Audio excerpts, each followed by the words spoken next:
Aujourd'hui, pour la première fois, merci Dieu, on a du beau soleil au Québec. En ce moment, il fait à peu près 25 degrés. Et j'ai pensé à un sujet de vidéo, si vous avez vu le titre, qui, je pense, va chercher beaucoup de personnes. Avant de déposer son CV, c'est le avant, ok? Et le avant, c'est la préparation que vous-même, vous devez faire. Ce qui veut dire, votre CV doit être fait et vous devez savoir dans quelle branche, dans quel domaine vous voulez postuler par rapport à vos compétences, d'accord? C'est le savoir, le savoir-faire et le savoir-être. Le savoir, c'est tout ce qui a rapport avec les diplômes, savoir communiquer, et etc. Tout ce qui a rapport avec le savoir-être. Le savoir-être, c'est tout ce qui est relié avec vous. Donc, exemple, vos années d'expérience dans ce domaine. Vous avez aussi le savoir d'un semi-professionnel. Par exemple, vous avez une certaine connaissance dans le milieu, je veux dire n'importe quoi, cosmétique ou dans le milieu de la santé. Ben ça, c'est un plus. Donc, ça, c'est votre savoir-être.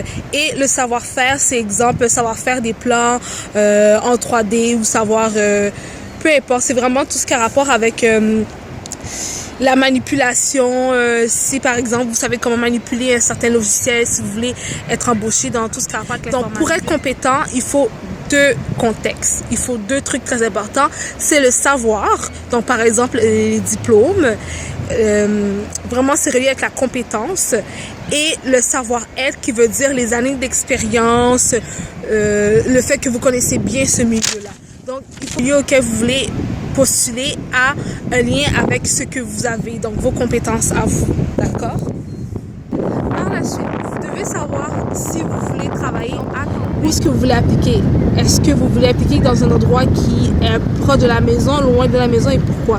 Si c'est un domaine qui dit, ça se peut que vous allez aller un peu plus loin que la maison, mais regardez au niveau du transport, c'est des transports en commun, tout ça c'est des trucs que vous devez être capable de calculer vraiment avant, d'accord? C'est pas après, une fois que vous avez la job, que vous voyez que c'est à 3 heures de la maison et c'est trop long. Si vous faites ça, dites-vous que vous allez sûrement faire ça à court terme et qu'à un moment donné, vous allez être tanné de faire et que vous allez peut-être trouver où vous allez être en recherche pour un emploi proche de la maison. C'est quelque chose qui est très faisable, mais ça dépend selon vos besoins à vous, si c'est urgent. Donc là, votre CV est prêt, vous l'avez enregistré, il est à la maison. Vous vous posez la question à savoir si vous devez postuler en ligne ou face à face.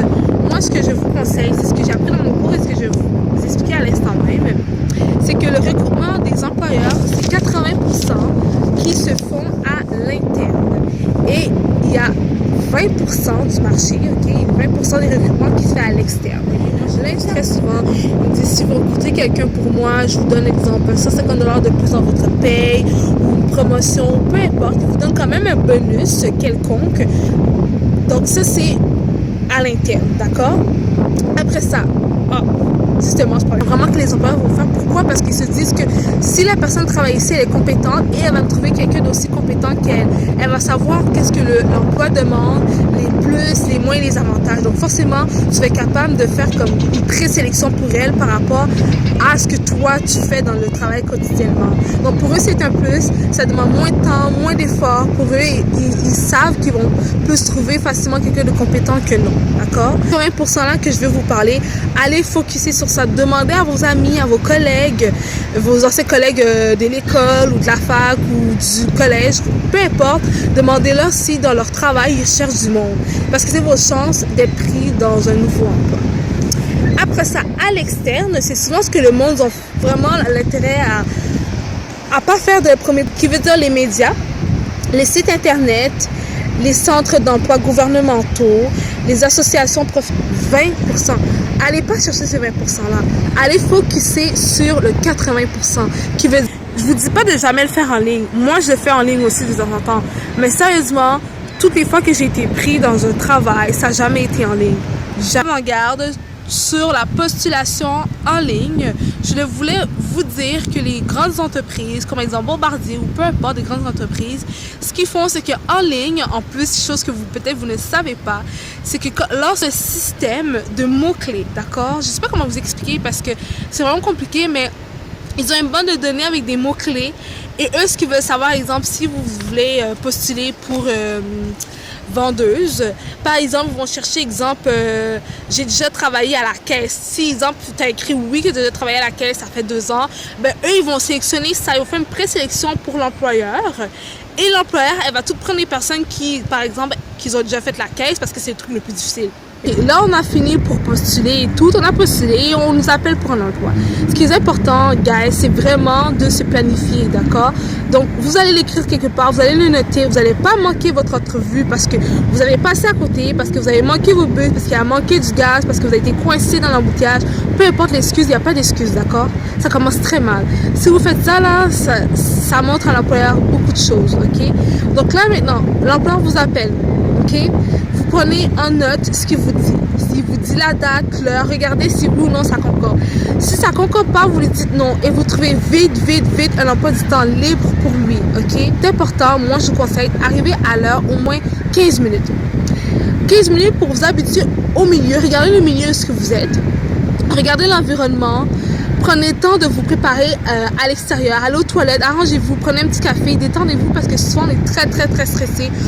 De réfléchir aux questions auxquelles il peut vous poser parce qu'il y a des questions très répétitives et basiques. Moi, je vais vous les dire dans quelques minutes ou quelques secondes plutôt quel genre de questions qu'il est très probable qu'on vous pose à l'entrevue. La question qu'on vous pose, c'est pourquoi vous voulez appliquer pour ce job?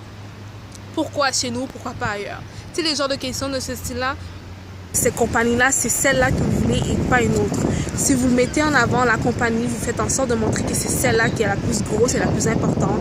Je vous jure qu'ils vont vous rappeler. L'autre chose que je voulais vous dire, là, c'est en lien, je vais faire attention.